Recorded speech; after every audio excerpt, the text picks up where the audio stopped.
ആദം നബി അലൈഹി ഇസ്ലാമിന്റെ ഇണയായ ഹവ്വാ ബീവി റളിയല്ലാഹു അൻഹ നമ്മളെ അമ്മാനി അല്ലാഹു തആല സ്വർഗ്ഗത്തിൽ നിന്ന് പഠിച്ചു. ആദം നബി അലൈഹി ഇസ്ലാമിന് ഹവ്വാ ബീവിയെ വിവാഹം ചെയ്യണമെന്നുണ്ടായി.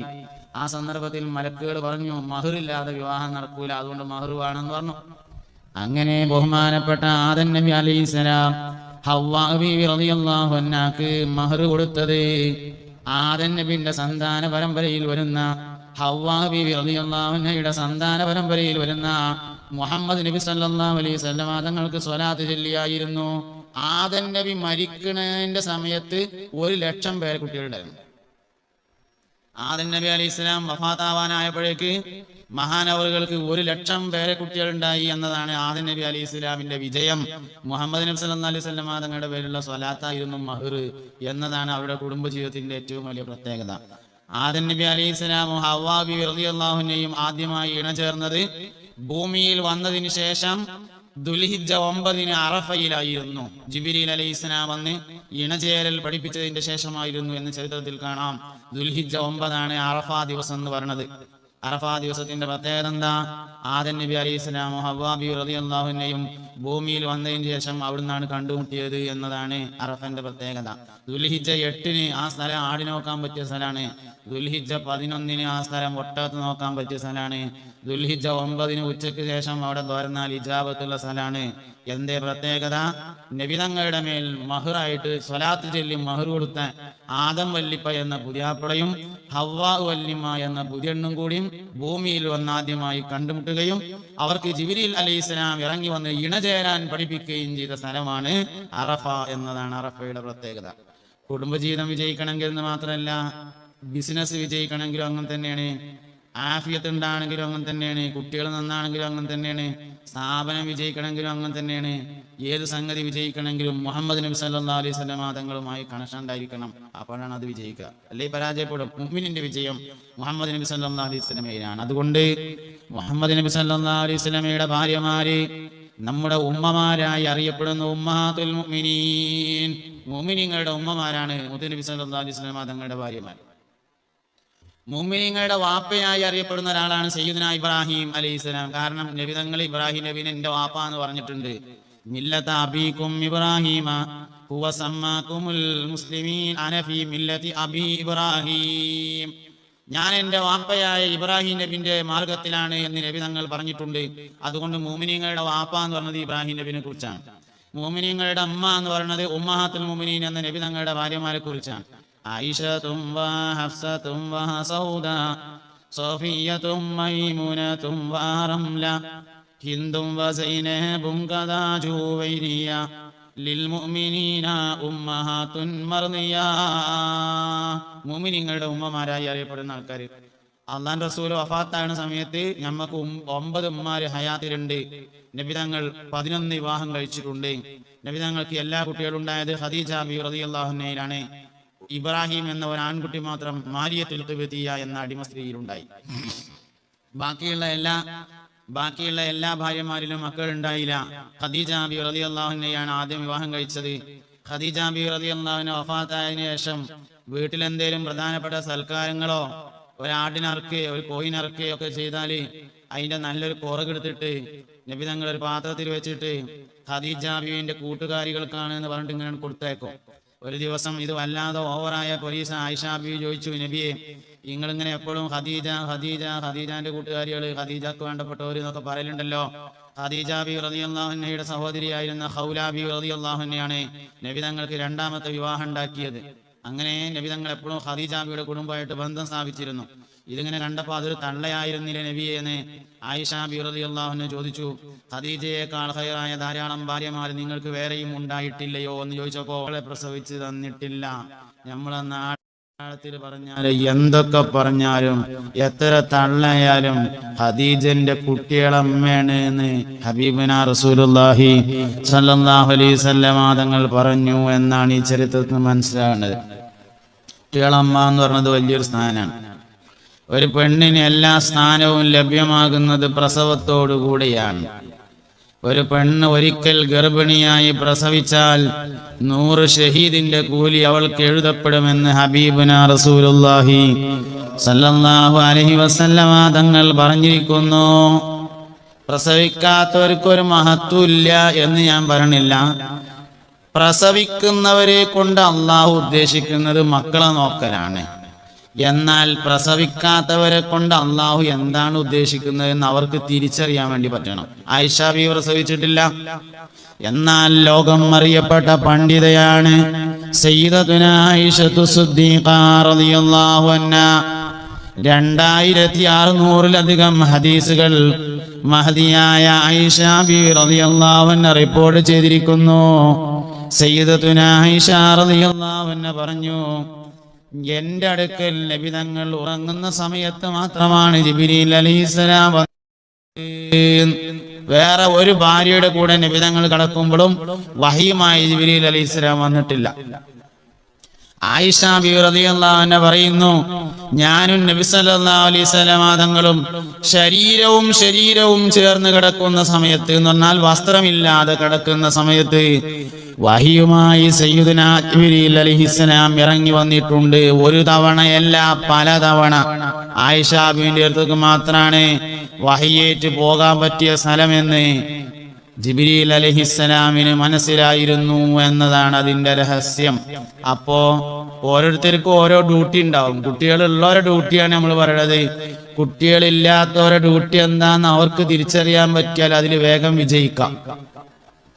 അല്ലെങ്കിൽ ഇപ്പൊ ഈ കുട്ടികൾ ഉണ്ടാകുക ഇല്ലാതിരിക്കുക എന്ന് പറഞ്ഞത് ആൾക്കാരെന്താ പറയാന്നുള്ളതിനെ മാത്രം ആശ്രയിച്ച് നിൽക്കുന്ന ഒരു പ്രശ്നമാണ്. മക്കളില്ലെങ്കിൽ എന്താ പ്രശ്നം? ഒരു പ്രശ്നവുമില്ല. കല്യാണത്തിന് പോകാൻ പറ്റൂല, സൽക്കാരത്തിന് പോകാൻ പറ്റൂല, വിരുന്ന് പോകാൻ പറ്റൂല. ആൾക്കാർ പറയും ഓക്ക് കുട്ടികളില്ലാത്തടേ, ഓന് കുട്ടികളില്ലാത്തടേ. അല്ലാതെ ഇപ്പൊ എന്തായാലും കുഴപ്പമുണ്ട്? ഒന്നുമില്ലല്ലോ. ആ സ്ഥാനങ്ങളൊക്കെ വേറെ അമല് കൊണ്ട് നേടാൻ പറ്റും. ഏത് സ്ഥാനങ്ങളും വേറെ അമലുകളെ കൊണ്ട് നേടിയെടുക്കാവുന്നതാണ്. കുട്ടികളുള്ളവർക്ക് ഒരുപാട് തടസ്സങ്ങൾ പല കാര്യത്തിനുണ്ട്. ഉംറക്ക് പോകുമ്പോ കുട്ടികളെ കാര്യം നോക്കണം, ഹജ്ജിന് പോകുമ്പോ ഇനിയിപ്പോ കുട്ടികളെന്താ നാട്ടുക എന്നൊന്ന് ആലോചിക്കണം, ഖുറാൻ ക്ലാസ്സിന് പോകുമ്പോ ഇനിയിപ്പോ കുട്ടികളെപ്പം എന്താ കാട്ടുക എന്നൊന്ന് ആലോചിക്കണം. കുട്ടികളില്ലാത്തവർക്ക് ആയാതി ഒരു കുഴപ്പമില്ല. ഒറ്റ പ്രശ്നം മാത്രമേ ഉള്ളൂ, നാട്ടുകാർ കളിയാക്കുന്നത്. രണ്ട് വിഭാഗമാണ് ലോകത്തെ ഏറ്റവും കൂടുതൽ പരിഹസിക്കപ്പെടുന്നവർ, എന്നാൽ ഏറ്റവും കൂടുതൽ ബഹുമാനിക്കേണ്ടത് രണ്ട് വിഭാഗക്കാരാണ്. ഒന്ന്, കുട്ടികളില്ലാത്ത സ്ത്രീകൾ ഏറ്റവും കൂടുതൽ പരിഹസിക്കപ്പെടുന്നു. കുട്ടികളില്ലാത്തവർക്ക് ഒരു മഹത്വം ഇല്ലെങ്കിൽ ആയിഷ ബീവിക്ക് ഒരു മഹത്വം ഉണ്ടാവില്ല, റംല ബീവിക്ക് ഒരു മഹത്വമില്ല, സഫിയ ബീവിക്ക് ഒരു മഹത്വമില്ല. നബി തങ്ങളുടെ ഭാര്യമാരിൽ ഖദീജ ബീവിക്ക് മാത്രമേ കുട്ടികളുള്ളൂ. കുട്ടികളില്ലാത്തവർക്ക് മഹത്വമുണ്ട്, എന്നാൽ കുട്ടികളുള്ളവർക്ക് വേറെ കുറെ മഹത്വങ്ങൾ ഉണ്ടെന്ന് മാത്രം. ഒരു പെണ്ണ് ഒരിക്കൽ ഗർഭിണിയായി പ്രസവിച്ചാൽ ആ പെണ്ണിന് 100 ഷഹീദിന്റെ കൂലി ഉണ്ടാകുമെന്ന് ഹബീബുനാ റസൂലുള്ളാഹി സല്ലല്ലാഹു അലൈഹി വസല്ലമ തങ്ങൾ പഠിപ്പിച്ചിരിക്കുന്നു. അതുകൊണ്ട് വലിയ മഹത്തുള്ള കാര്യമാണ്. ഒരാള് അള്ളാഹുവിന് വേണ്ടി വിവാഹം കഴിച്ചാൽ അതിലവനൊരു കുട്ടിയുണ്ടായാൽ ആ കുട്ടിയുടെ ഓരോ ശ്വാസത്തിന്റെ എണ്ണം കണ്ടും മാതാപിതാക്കളുടെ ഏടുകളിൽ അള്ളാഹു ഹസനാത്തിനെ എഴുതി വെക്കുന്നതാണെന്ന് ഹബീബുനാ റസൂലുള്ളാഹി സ്വല്ലല്ലാഹു അലൈഹി വസല്ലമ തങ്ങൾ പറഞ്ഞിരിക്കുന്നു. അതുകൊണ്ട് വലിയ മഹത്വമുള്ള കാര്യം തന്നെയാണ്. ആ മഹത്വങ്ങളെ ഉൾക്കൊള്ളാൻ, ആ മഹത്വങ്ങൾക്കനുസരിച്ച് നീങ്ങാൻ നമുക്ക് സാധ്യമാവുക എന്നത് പ്രധാനപ്പെട്ട വിഷയമാണ്. അപ്പോൾ ആദം നബി അലൈഹി ഇസ്ലാമിന്റെ വലിയൊരു പ്രത്യേകത, ആദം നബി അലൈഹി ഇസ്ലാം മഹർ കൊടുത്തത് മുഹമ്മദ് നബിയുടെ മേലുള്ള സ്വലാത്താണ് എന്നുള്ളതാണ്. നബിതങ്ങളെ ഒരു വിഷയത്തിന്റെ മുന്നിൽ വെച്ചാൽ വിജയിക്കും. അനസ് റളിയല്ലാഹു അൻഹുവിനെ അമ്മ നബിന്റെ അടുത്ത് കൊണ്ടാക്കി. പിന്നെ അനസ് റളിയല്ലാഹുവിനെ കൂട്ടാൻ ഉമ്മ വന്നിട്ടില്ല. ഇടക്കിടക്ക് ഉമ്മാനെ കാണാൻ അനസ് റളിയല്ലാഹു അൻഹു അങ്ങോട്ട് പോകുമായിരുന്നു. ഉമ്മാനെ ഉമ്മു സുലൈം റളിയല്ലാഹു അൻഹയെ അബൂ തൽഹ വിവാഹം കഴിച്ചു. ഉമ്മു സുലൈം റളിയല്ലാഹു അൻഹ അബൂ തൽഹയുടെ കൂടെ ഭാര്യയായി ജീവിച്ചു. അനസ് റളിയല്ലാഹു അൻഹു 10 കൊല്ലം നബിന്റെ ഒപ്പാണ് കഴിഞ്ഞത്. ജീവിതത്തിൽ ഒരുപാട് സന്ദേശങ്ങൾ ഉൾക്കൊണ്ട വലിയ മനുഷ്യനാണ് സയ്യിദുനാ അനസ് ഇബ്നു മാലിക് റളിയല്ലാഹു അൻഹു എന്ന് പറയുന്ന ആള്. ഹബീബുനാ റസൂലുള്ളാഹി സ്വല്ലല്ലാഹു അലൈഹി വസല്ലം തങ്ങളെ നമ്മൾ മനസ്സിലാക്കണം. ഞാൻ പറഞ്ഞത് എന്താ വെച്ചാല് റബീഉൽ അവ്വൽ വന്നു പോയി, നമ്മളിൽ എന്ത് മാറ്റാണ്ടായത്? നമ്മളിലൊരു മാറ്റം ഇല്ലെങ്കിൽ അതുകൊണ്ട് ഒരു കാര്യമില്ല. റമദാൻ മാസം വരും ആണെങ്കിൽ ഇനി 19 റമദാനും കൂടിയും തരുന്ന എന്തിനാ ചോദിക്കണത്? ഒരാവശ്യമില്ല. 19 റമദാൻ ഷരീഫിൽ എന്തെങ്കിലും മാറ്റം ആഗ്രഹിക്കുന്നുണ്ടെങ്കിലല്ലേ ചോദിച്ചിട്ട് കാര്യമുള്ളൂ. ഒരു കൊല്ലം ഏറെ കഴിയുമ്പോൾ ഒരു കൊല്ലത്തെ ഈമാൻ കൂടണം, ഒരു കൊല്ലത്തെ ഹിദായത്ത് കൂടണം. ഈമാൻ കൂടുന്ന സാധനാണ്, കൂടണ എല്ലാ സാധനവും കുറയും ചെയ്യും. സൂറത്തുൽ കഹ്ഫിൽ പറഞ്ഞിട്ടുണ്ട്, അൽ കഹ്ഫുകാരെ കുറിച്ച് പറഞ്ഞ സ്ഥലത്ത് വസിദിനാഹും ഹുദ, അവർക്ക് ഈമാനിനെ നാം കൂട്ടിക്കൊടുത്തു. ഈമാൻ കൂടുന്ന സാധനമാണ്, കൂടുന്ന എല്ലാ സാധനവും കുറയും. എന്തെല്ലാം സാധനം കൂടുമോ അതൊക്കെ കുറയും.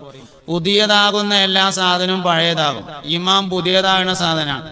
പള്ളിക്കന്ന് വെള്ളിയാഴ്ച ദിക്റിന് ഇമാം ഇങ്ങനെ പറയുമ്പോ ജദ്ദിദൂ ഈമാനക്കും, നിങ്ങളെ ഈമാൻ നിങ്ങൾ പുതിയതായിക്കാളി ലാ ഇലാഹ ഇല്ലല്ലാഹ് എന്ന് പറയലുണ്ടല്ലോ. പുതിയതാക്കിയില്ലെങ്കിൽ പഴയതാവും. അപ്പൊ ഇടക്കിടക്ക് എക്സ്ചേഞ്ച് ചെയ്തുകൊണ്ടിരിക്കണം, പുതിയതാക്കണം ഇടക്കിടക്ക് ഈമാന്, അല്ലെങ്കിൽ പഴയതാവും. ഈമാൻ പുതിയതാകുന്നതാണ്, ഈമാൻ വർദ്ധിക്കുന്നതാണ്, ഈമാൻ കുറയുന്നതാണ്, ഈമാൻ പഴയതാകുന്നതാണ്, ഈമാൻ നന്നാകുന്നതാണ്, ഈമാൻ കേടുവരുന്നതാണ്. ഇതൊക്കെ ഉണ്ടാകുന്ന സാധന. ഈമാൻ നന്നാവണം, ഈമാൻ പുതിയതാവണം, ഈമാൻ വർദ്ധിക്കണം. ഓരോ ദിവസം കഴിയും തോറും ഈ ക്ലാസ്സിന് വന്നതിനേക്കാൾ ഈമാന് ഈ ക്ലാസ് കഴിഞ്ഞ് പോകുമ്പോ ഉണ്ടായെങ്കിലേ ക്ലാസ് കൊണ്ട് കാര്യമുള്ളൂ. അല്ലെങ്കിൽ ഞാൻ എത്ര ദൂരം നിന്ന് ഇവിടെ വന്നു, നിങ്ങളിവിടെ വലിയ മൈക്കൊക്കെ വെച്ചിട്ട് ഈ പന്തലൊക്കെ ഇട്ട് ഒരു ഉപകാരമില്ലാതെ പോകും. ക്ലാസ്സിന് വന്നതിനേക്കാൾ ഈമാൻ ക്ലാസ് കഴിഞ്ഞ് പോകുമ്പോൾ ഉണ്ടാവണം. അപ്പോൾ ഈ ക്ലാസ് ഉപകാരപ്പെട്ടു. നമ്മുടെ ഓരോ ഉപദേശങ്ങളും നമ്മുടെ ഓരോ കേൾവിയും ഓരോ കാഴ്ചയും ഈമാൻ കൂടാനാ. അല്ലാഹു തആല പറഞ്ഞിട്ടുണ്ട്, നിങ്ങളെ നാം ഭൂമിയിലേക്ക് പറഞ്ഞേക്കുമ്പോൾ നിങ്ങൾക്ക് രണ്ട് പ്രധാനപ്പെട്ട ഉപകരണങ്ങൾ തന്നു. രണ്ട് പ്രധാനപ്പെട്ട ഉപകരണങ്ങൾ തന്നിട്ടാണ് പറഞ്ഞത്.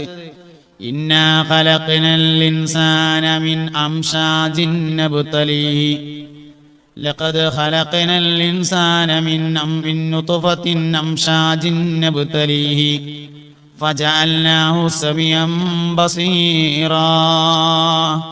മനുഷ്യനെ നാം കലർത്തപ്പെട്ട ഇന്ദ്രിയത്തിൽ നിന്ന് പടച്ചിരിക്കുന്നു. നബ്തലീഹി, ഓൻ എത്ര കണ്ട് ഈമാണ്ട് നോക്കാൻ വേണ്ടിയിട്ട്. ഫജഅൽനാഹു, അതിനു വേണ്ടി അവനെ നാം ആക്കിയിരിക്കുന്നു സമീഅൻ ബസീറ, കേൾവിയുള്ളവനും കാഴ്ചയുള്ളവനും ആക്കിയിരിക്കുന്നു. ഓരോ നോട്ടവും ഈമാൻ കൂടുന്ന നോട്ടാവണം, ഓരോ കേൾവിയും ഈമാൻ കൂടുന്ന കേൾവിയാവണം. എന്നാലേ നോട്ടം കൊണ്ട് കാര്യമുള്ളൂ, എന്നാലേ കേൾവി കൊണ്ട് കാര്യമുള്ളൂ. മഹത്തുക്കളായ ആളുകളെ കുറിച്ച് നമ്മൾ ഇങ്ങനെ പറയുമ്പോ അവരുടെ ജീവിതം നമുക്ക് സന്ദേശമാവണം എന്ന് പറയാനാ. വലിയൊരു സന്തോഷകരമായ ജീവിതം നയിച്ച ഒരാളുടെ ആണ്ടുമാസാണിത്. മകനെ കൊണ്ട് വിജയിച്ച ഒരാളുണ്ട്, അബൂ സ്വാലിഹ് റളിയല്ലാഹു അൻഹു എന്ന് പറഞ്ഞ ഒരാള്. ചില ആൾക്കാർ സ്വന്തത്തെ കൊണ്ടാണ് വിജയിക്കുക, ചിലവര് ഭാര്യമാരെ കൊണ്ടാണ് വിജയിക്കുക, ചിലവര് ഭർത്താക്കന്മാരെ കൊണ്ടാണ് വിജയിക്കുക, ചിലര് മക്കളെ കൊണ്ടാണ് വിജയിക്കുക. റാബിയത്തുൽ അദവിയ്യ റളിയല്ലാഹു അൻഹയെ അക്കാലത്തെ രാജാവ് റബീ എന്ന് പറയുന്ന മനുഷ്യൻ വിവാഹാലോചന നടത്തി. റബീ നല്ല സ്വാലിഹായ മനുഷ്യനാണ്, നല്ല മനുഷ്യനാണ് റബീ. റാബിയത്തുൽ അദവിയ്യയുടെ കാലത്ത് അന്നത്തെ രാജാവാണ് റബീ. റബീ വിവാഹാലോചന നടത്തിയപ്പോ സയ്യിദത്തുനാ റാബിയത്തുൽ അദവിയ്യ റളിയല്ലാഹു അൻഹ പറഞ്ഞു, നിങ്ങൾ എന്തിനാ വിവാഹാലോചന നടത്തുന്നത്? എനിക്കങ്ങനെ ഭാര്യയായിട്ട് കഴിയാനൊന്നും കഴിയൂല, ഭർത്താവിനാവശ്യ ഒരു കാര്യം ചെയ്തുതരാൻ എന്നെ കൊണ്ടാവൂല എന്ന് പറഞ്ഞപ്പോ റബീ പറഞ്ഞു, ഒന്നും ചെയ്യണ്ട, എല്ലാ സൗകര്യങ്ങളും എനിക്കുണ്ട്. ഒരു സാലിഹത്തായ സ്ത്രീയുടെ ഭർത്താവുക എന്നത് മാത്രമാണ് ഞാൻ ആഗ്രഹിക്കുന്നത് എന്ന് പറഞ്ഞു. റാബിയത്തുൽ അദവി അപ്പോൾ പറഞ്ഞു, എന്തായാലും എന്റെ ഭർത്താവ് എന്ന നിലയിൽ ഞാൻ നിങ്ങളെ സ്നേഹിക്കേണ്ടി വരൂലേ എന്ന് ചോദിച്ചു. അത് വേണ്ടി വരുമെന്ന് പറഞ്ഞു. എന്നാൽ അതിന് എന്റെ ഖൽബ് വിശാലതയില്ല. മുഹമ്മദ് നബി സല്ലല്ലാഹു അലൈഹി വസല്ലം തങ്ങളെ സ്നേഹിച്ചിട്ട് ഇനി വേറൊരാളെ സ്നേഹിക്കാൻ എന്റെ ഖൽബിൽ സ്ഥലമില്ല, അതുകൊണ്ട് കല്യാണം വേണ്ട എന്ന് പറഞ്ഞു സയ്യിദത്തുനാ റാബിയത്തുൽ അദവിയ്യ റളിയല്ലാഹു അൻഹ. ഞാൻ പറയണത്, ഭർത്താക്കന്മാര് കൊണ്ട് വിജയിക്കണവരുണ്ട്, ഭാര്യമാരെ കൊണ്ട് വിജയിക്കണവരുണ്ട്, മക്കളെ കൊണ്ട് വിജയിക്കുന്നവരുണ്ട്, വാപ്പാനെ കൊണ്ട് വിജയിക്കുന്ന ആൾക്കാരുണ്ട്, ഉമ്മാനെ കൊണ്ട് വിജയിക്കുന്ന ആൾക്കാരുണ്ട്. ഓരോരുത്തരെ കൊണ്ടാണ് വിജയിക്കുന്നത്. ഉമ്മയെ കൊണ്ട് വിജയിക്കുന്ന ആൾക്കാരുണ്ട്. സയ്യിദുനാ ലുഖ്മാൻ ഹക്കീം റളിയല്ലാഹു അൻഹു, പരിശുദ്ധ ഖുർആനിലെ ലുഖ്മാൻ ഹക്കീം റളിയല്ലാഹു അൻഹു തന്റെ മകന് കൊടുത്ത ഉപദേശങ്ങൾ കൊണ്ടുവരാൻ വേണ്ടി ഒരധ്യായം കൊണ്ടുവന്നിട്ടുണ്ട്, സൂറത്തുൽ ലുഖ്മാൻ. ലുഖ്മാൻ സൂറത്തിലെ സയ്യിദുനാ ലുഖ്മാൻ റളിയല്ലാഹു അൻഹു തന്റെ മകന് കൊടുത്ത ഉപദേശങ്ങളാണ്. യാ ബുനയ്യ ലാ തുശ്രിക് ബില്ലാഹ്, ഇന്ന ശിർക ലദുൽമുൻ അദീം. മകനെ, അള്ളാഹുവിനോട് നീ പങ്കു ചേർക്കരുത് ട്ടോ. കുറേ ഉപദേശങ്ങളുണ്ട്. വലാ തംശി ഫിൽ അർദി മറഹ, ഭൂമിയിൽ ചാടിക്കളിച്ചുങ്ങാണ്ട് നടക്കരുത് ട്ടോ. കുറേ ഉപദേശങ്ങൾ കൊടുത്തു സയ്യിദുനാ ലുഖ്മാൻ തന്റെ മകന് റളിയല്ലാഹു അൻഹു. വേറെയും അള്ളാന്റെ ദുനിയാവിൽ ഒരുപാട് വാപ്പാര് മക്കൾക്ക് ഉപദേശം കൊടുത്തിട്ടുണ്ടല്ലോ, അതൊന്നും ഖുർആനിലില്ലല്ലോ. ലുഖ്മാൻ റളിയല്ലാഹു അൻഹു നബിയാണോ എന്നുള്ള വിഷയത്തിൽ സംശയമേ ഉള്ളൂ, ഉറപ്പില്ല. അങ്ങനത്തെ ലുഖ്മാൻ റളിയല്ലാഹു അൻഹുവിന്റെ ഉപദേശം പരിശുദ്ധമായ ഖുർആനിൽ വന്നു. വേറെ ഒരുപാട് വാപ്പാര് മക്കൾക്ക് ഉപദേശം കൊടുത്തു, അതൊന്നും വന്നില്ല. എന്തേ കാരണം? ലുഖ്മാൻ റളിയല്ലാഹു അൻഹുവിന് ഒരു ഉമ്മ ഉണ്ടായിരുന്നു, ഉമ്മാനെ നല്ലോണം നോക്കി എന്നുള്ളതാണ് കാരണം. സയ്യിദുനാ ലുഖ്മാൻ റളിയല്ലാഹു അൻഹുവിന് ഒരു ഉമ്മ ഉണ്ടായിരുന്നു, വയസ്സായ ഒരു ഉമ്മ. ഉമ്മാനെ ലുഖ്മാൻ റളിയല്ലാഹു അൻഹു നല്ലോണം നോക്കിയിരുന്നു. എന്ന് രാവിലെ വീട്ടിൽ നിന്ന് പോകുമ്പോൾ ഉമ്മാനോട് ചോദിക്കും, ഉമ്മ വൈകുന്നേരത്ത് ഞാൻ വരുമ്പോ ഉമ്മാക്ക് എന്താ കൊണ്ടുവരേണ്ടതെന്ന് ചോദിക്കും. ഉമ്മ എന്തേലും ഒന്ന് പറയും, അത് കൊടുന്നു കൊടുക്കും. ഉമ്മാക്ക് പ്രായമായപ്പോ ഇങ്ങനെ വലിയൊരു സുഖമില്ലാത്ത വർത്താനൊക്കെ പറഞ്ഞു തുടങ്ങി. ഒരു ദിവസം രാവിലെ ലുക്കുമാ വീട്ടിൽ നിന്ന് പോകുമ്പോ ഉമ്മാനോട് ചോദിച്ചു, ഉമ്മ ഇന്ന് വൈകുന്നേരം ലുക്കുമാ വരുമ്പോ നിങ്ങൾക്ക് എന്താ കൊണ്ടുണ്ടെന്ന് ചോദിച്ചപ്പോ പറഞ്ഞു, മോനെ ഇന്ന് വൈകുന്നേരത്ത് വരുമ്പോ എന്റെ കുട്ടി സ്വർഗത്തുനിന്ന് ഒരു പിടി മണ്ണ് വാരിക്കൊണ്ടുകൊണ്ടു പറഞ്ഞു. സ്വർഗത്തുനിന്ന് ഒരു പിടി മണ്ണ് വാരിക്കൊണ്ടുകൊണ്ട് പറഞ്ഞു. ഉമ്മാന്റെ കാലിന്റെ ഓട്ടിൽ നിന്ന് ഇങ്ങനെ ഒരു പിടി മണ്ണെടുത്തുകാണ്ട് ലുക്കുമാൻ കൊടുത്തിട്ട് പറഞ്ഞു, ഇതന്നെയാണ് ഉമ്മ സ്വർഗത്തിലെ ഒരു പിടി മണ്ണ് എന്ന് പറഞ്ഞു. ആ ലുഖ്മാൻ റളിയല്ലാഹു അൻഹുവിന് മകനെ ഉപദേശിക്കാനുള്ള യോഗ്യത ഉണ്ടായി. അതിന്റെ കാരണം ഉമ്മാനെ നോക്കി എന്നുള്ളതാണ്. ഇമ്മാനെ കൊണ്ട് വിജയിക്കണവരുണ്ട്, വാപ്പാനെ കൊണ്ട് വിജയിക്കണവരുണ്ട്, മക്കളെ കൊണ്ട് വിജയിക്കണവരുണ്ട്. സയ്യിദുനാ ഇബ്രാഹിം നബി അലൈഹിസ്സലാം പറഞ്ഞിട്ടുണ്ട്, ഞാൻ എന്റെ മകനായ മുഹമ്മദ് നബിയെ കൊണ്ടാണ് വിജയിച്ചിട്ടുള്ളത്. മിഅ്റാജിന്റെ രാത്രി നബി സല്ലല്ലാഹു അലൈഹി വസല്ലമ തങ്ങൾ വഴിയിൽ നിന്ന് ഇബ്രാഹിം നബിനെ കണ്ടപ്പോ ഇബ്രാഹിം നബി പറഞ്ഞു, മർഹബം ബി ഇബ്നി സ്വാലിഹി, എന്റെ മക്കളിലെ സ്വാലിഹായ മോനെ സ്വാഗതം, നീ കടന്നുവായോ എന്ന് സയ്യിദുനാ ഇബ്രാഹിം നബി അലൈഹിസ്സലാം പറഞ്ഞു. മക്കളെ കൊണ്ട് വിജയിച്ച ആൾക്കാര്, ഭാര്യമാരെ കൊണ്ട് വിജയിച്ച ആൾക്കാര്, ഭർത്താവിനെ കൊണ്ട് വിജയിച്ച ആൾക്കാര്, ഉമ്മാനെ കൊണ്ട് വിജയിച്ചവര്, ഇങ്ങനെ ഒരുപാട് വിജയികൾ ലോകത്തുണ്ട്.